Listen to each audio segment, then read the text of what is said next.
Hello bakunzi bacu The Economic Update. Uyu munsi reka tuganire ku kiganiro kimaze kuba mu kanya, ikiganiro cya Banki Nkuru y'u Rwanda BNR, aho biciye mu kanama kayo gashinzwe imicungire y'ifaranga ndetse n'icyitwa financial study cyangwa se ibijyanye n'imari muri rusange, yagiranye ikiganiro n'itangazamakuru. Mu byo bibanzaho cyangwa se bagarutseho bikomeye twakugira nka highlights, icya mbere birumvikana no gutanga ishusho rusange y'uko igihembwe cya kabiri cy'ubukungu cyagenze cyangwa se performance y'igihembwe cya kabiri mu Rwanda, uko ubukungu buhagaze muri rusange, aho utanga ishusho bijyanye n'ibiciro ku masoko, bijyanye n'icyo leta irimo irakora, bijyanye n'ifaranga uko ririmo ricungwa, ndetse n'icyo BNR bikora kugira ngo ikomeze ibungabunge agaciro k'ifaranga ko ritakara, biciye n'ubundi mu gukomeza guhangana n'izamuka ry'ibiciro rikomeje kubaho. Reka rero tuganire muri make, mbabwire updates ku cyo BNR yatangaje, kikaba kiyobowe n'umuyobozi cyangwa se na guverineri wa Banki Nkuru y'u Rwanda Suraya Hakuziyaremye, kikaba kirangiye mu minota cyangwa se mu masaha make atambutse.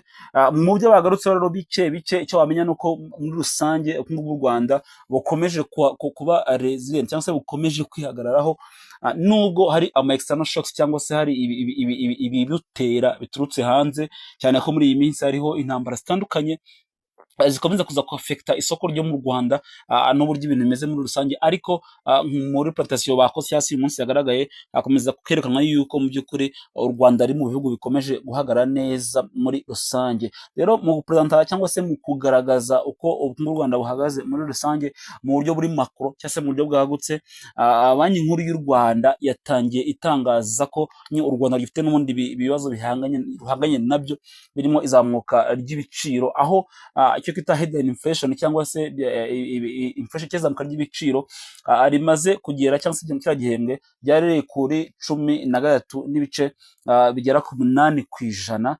Ikintu Soraya yagarutse avuga ati ni ubwa mbere tugize inflation cyangwa se izamuka ry'ibiciro riri mu mibare ibiri. Ni ukuvuga ngo ubundi Banki Nkuru yayi n'iki twemera mu yayi n'ubukungu, haba mu mahame ya IMF, World Bank n'ibindi bigo by'imari bikomeye, ubukungu twemera ko inflation igomba kuba irenga hagati ya 2 n'8%, ariko bakavuga ko uruvango yabaye nkeya igomba kuri 2%, ariko igihe inflation yakabije ikaba iri ku 8% mu gihe kirekire, igihe twayigumishije twifuza kwiguma ikatagomba kurenga 5%.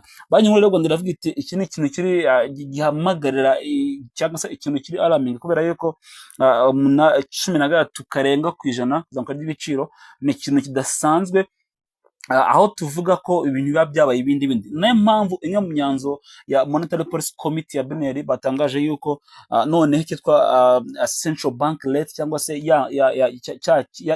cya kiguzi cy'amafaranga BNR iguririzaho amabanki y'ubucuruzi kugira ngo nayo atugurize cyongeye kuzamurwa, kivanwa ku 8.25 kijya ku 8.75. Bigamije iki? Ibi ngibi ni ukugira ngo nyine bakomeze Banki Nkuru ikomeze irebe ko yakomeza kureba uburyo abo stability y'ibiciro ku masoko, hanyuma irebe ko bitakomeza gukabya iyo cyangwa se aho iyo ikoze ikintu nk'iki ngiki, ahanini iba igira ngo ikomeze gukontana cyangwa se ikomeze guca intege abantu baguza amafaranga mu mabanki. Uko iba aca intege akajya kuyaguza, niko nyine birumvikana umuntu agomba kujya kurangura ibintu, kubera ko yafashe amafaranga muri banki akayafata akajya kurangura ibintu hanze akabizana. Mu by'ukuri biraza kuza gutuma uwo muntu aciye kujya kuguza amafaranga kuri banki. Uko acika intege rero bigira bya bintu twasobanuye muri videos banza yuko n'ubundi biza kuza kurangira in long term cyangwa se mu gihe kirekire bigize impact nziza kwindagurika cyangwa se kuzamuka ry'ibiciro muri rusange.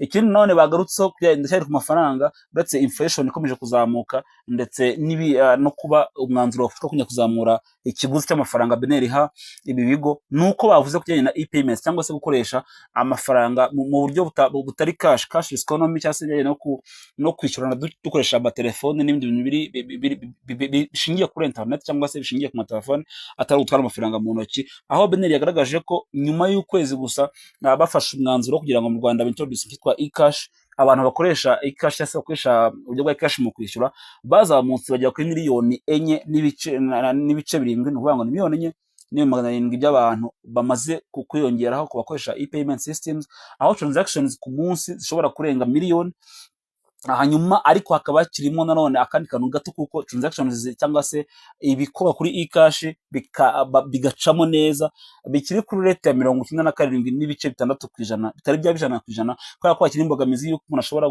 kujya gukoresha e-cash yishyura amafaranga cyangwa se ayoherereza umuntu, ugasanga harimo abo amafaranga atagezeho ako kanya kandi bari bagiye kwishyura ntavuye kuri konte yavuyeho, ariko ntabwo yageze yagomba kujya, ukayabura akasa nk'ari mu kirere.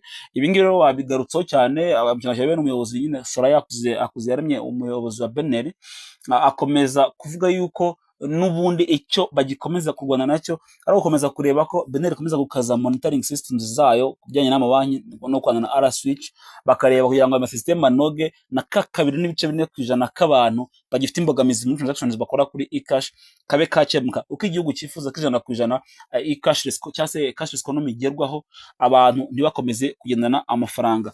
Ikindi kintu nabone cyagarutsweho ni uburyo amabanki atanga inguzanyo, ubwo tugiye muri financial sector stability.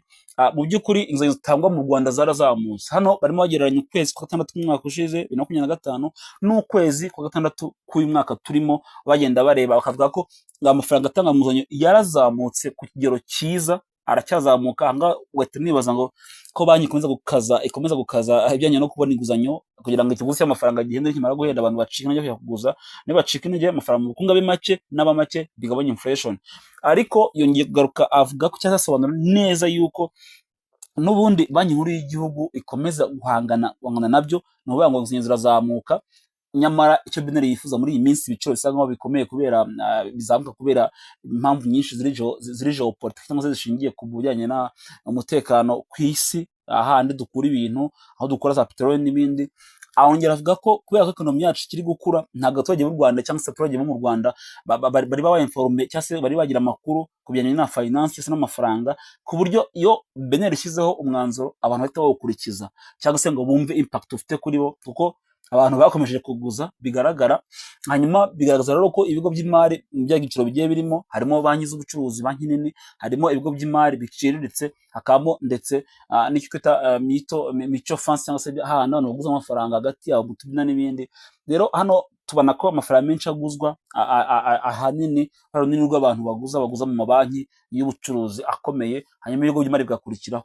Ikindi bagarutseho ni uko mu Rwanda iyo urebye kujyanye n'icyo ngo ni kwishyura inguzanyo, ubona ko turi amabanki abantu baguzamo bakayishyura ku gihe neza, turacyari ahantu heza, kubera ko ubundi 5% k'inguzanyo niko iyo karenze tuvuga ko ibintu byacitse. Iyo abantu bagurije 5% kurengaho bose batishyura neza, kitwa ngo naba defaulters cyangwa se abantu batwara amafaranga kwishyura bikanga, iyo karenze biba ari ikibazo ku bukungu. Ariko mu Rwanda iyi mibare uyu munsi itangajwe yerekana yuko mu Rwanda abantu bambura cyangwa se bashobora kuguza amafaranga ntibishyure baracyari munsi ya 5%, ni 2.5%, ni 2.5%, byumvikana ko bikiri ahantu heza. Ikindi kandi cyavugwaho kuri financial sector stability cyo twavuga nuko hongeye rone kujyanye n'ibigo by'imari mu Rwanda mu minsi byahagaritswe by'agateganyo mu gihe cy'amezi 6, bizira ko ari ibigo by'imari usanga biguza gusa ariko bitemerera abakiriya babyo kuza kuba babitsamo. Hanyuma Beneri ivuga ko yasesenguye isanga bano bantu n'ubundi abo batanguzanya ariko ntago bemera abantu kuza kubitsa, ari ikibazo arimo kwitaho. Ahanini yabonye ko gishingiye mu micungire, mu miyoborere cyangwa se corporate governance y'ibigo by'imari harimo ikibazo, harimo ibyo batumva, ndetse hakamo no gushyira mu bikorwa amategeko atandukanye bikiri ikibazo. So babaye babwiye ngo babe bahagaze mu gihe cy'amezi 6 babanze barebe ko bashobora kubaha icyo kwita capacitation cyangwa se abaye ubushobozi bwo kubasha kumva neza ibyo bakora no kubaha amategeko agenga imari ndetse n'amafaranga musange mu Rwanda kugira ngo bikomeze kuba byakora. Ariko nanone twibuke ko bavuze ko imibare ya bino bigo birenga hafi 80% by'ibigo by'imari biri mu Rwanda. Wabyibazaho ibigo byemera kuguza abaturage ariko ntibyemere ko abantu babitsamo. Of course birumvikana ko ari rate hejuru Beneri igomba kwitaho kugira ngo irebe. Iki none cyavuzwe ni ikijyanye n'ubuhinzi n'ubworozi, secteur ataguriza abantu amafaranga cyangwa se aho abantu usanga bataguza cyane bakora muri no secteur, kubera yuko nkuko babigarutseho rate cyangwa se ikigero abaguza bakora mu buhinzi bariho ni 6% gusa, no munsi yaho bigaragara ko bikiri hasi. Ariko nanone bigaragaza ko mu myaka itambutse habayeho gutera imbere, kubera ko mu myaka nk'ibiri ishize byari kuri 2% by'abantu baguza amafaranga yo kujya gushyira mu mishinga y'ubuhinzi n'ubworozi, ariko ubu bakaba bamaze kuba 6%. Ni byiza, ariko nabwo bikiri hasi. Ukaba tunabihuza n'icyo ko ibiciro bizamuka buri munsi by'ibicuruzwa by'ibyo kurya abantu bakeneye gukoresha buri munsi, ariko BNL igasobanura ko impamvu zirimo zikomeye ari uko nyine banki mu mikorere yazo ziguza ahantu hari risk free cyangwa se hari low risk. Baguza umuntu amafaranga kubera ko abona umushinga agiye gukora bafite risk nyinshi. So ifite risk nyinshi rero bakuguza make cyangwa se ntibanakugurize. Hanyuma rero mu buhinzi berekana ko hakiri imbogamizi y'uko abantu bafite amashoke aterwa ahanini n'ibijyanye n'ikirere gihindagurika buri munsi. Usanga ko nyine ikirere gihindagurika, noneho amabanki ugasanga aragwa no kuzarikavaringa cyangwa se no kuzishyuza loan, kubera ko umuntu yaguje amafaranga mu mushinga w'ubuhinzi bushingira kuko ikirere cyagenze, hanyuma ugasanga n'umusaruro asaruye ntushobora kwishyura banki ngo ushobora ya nyungu. So bigatuma banki zigenda gake mu kuguza amafaranga mu buhinzi, bikaba arizo mbogamizi zigenda zigaragara muri rusange. Byumvikana ko hakirimo gusaba akaboko ka leta kugira ngo igira icyo yabikoraho. Muri byinshi rero bagarutseho bigiye bishingiye aho ngaho, bigiye bigaruka aho ngaho. Byumvikana ko inkuru nyamukuru irimo ni ukongera kuzamura iyi bank rate cyangwa se amafaranga BNL igurizaho, kubera nyine ko byagaragaye yuko n'ubundi inflation ikomeje kuzamuka, nyamara abanyarwanda bo ntabwo bahita barespondinga vuba ngo niba banki izamuye ikiguzi cy'amafaranga iguririzaho abantu abaguza bagabanyuke, ahubwo bariyongera. Bivuze ko ni imyumvire yanye n'iby'amaciro y'amafaranga. Ushaka kuzamura inguzanyo, umuntu akumva gusa ko inguzanyo yayibonye ayihawe, ntabare amafaranga y'inyungu azunguka, ntayiteho.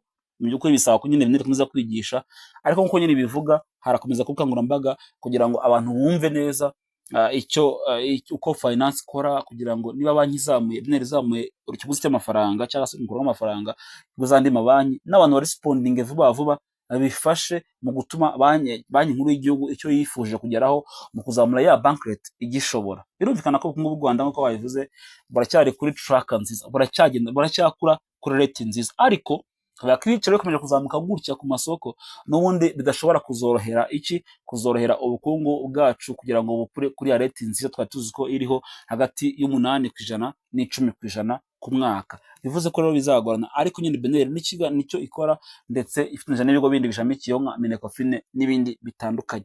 Nizi updates twakugezaho, ariko tuzakomeza gusesengura akantu ku kandi muri izi ngamba zigiye zitandukanye, ndetse n'ibyo BNL iba yatangaje muri rusange. Komeza ubane natwe The Economic Updates tukugezeho ibyo ngibyo, nicyo tubereye hano. Wakoze.